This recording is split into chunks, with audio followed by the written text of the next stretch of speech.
పరమేశ్వరుడు స్వప్నానికి వెళ్ళాడు. ఓ రాజా, నువ్వు విచారించనవసరం లేదు. స్వప్రభావే చతుర్గుంజే ప్రమాణ బిందు పర్యతం మత్ప్రభావే స్వర్ణవృష్టి శాప్త గటికావధి. దాని అర్థమేమిటి?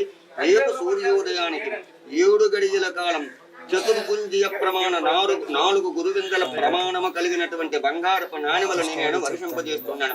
ఆ ద్రవ్యాన్ని పోగు చేసి ఆలయాన్ని నిర్మాణం చేయమని స్వప్నావస్థలో చెప్పాడు పరమేశ్వరుడు. వెంటనే రాజు లేచి కూర్చున్నాడు. ఇది స్వప్నం నిజమవుతుందా కాదా?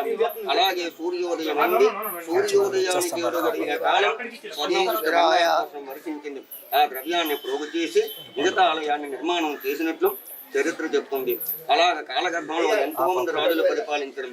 చివరిలో 1420 ప్రాంతాన్ని ఒరిస్సా రాజులు పరిపాలిస్తుండేవాళ్ళు. అంటే ఇక్కడ పర్లాకి ఉంది. ఇక్కడ పర్లాకి ఉంది తెలుసా మీకు? ఇది 1956 వరకు కూడా ఒరిస్సా ప్రాంతం. ఇది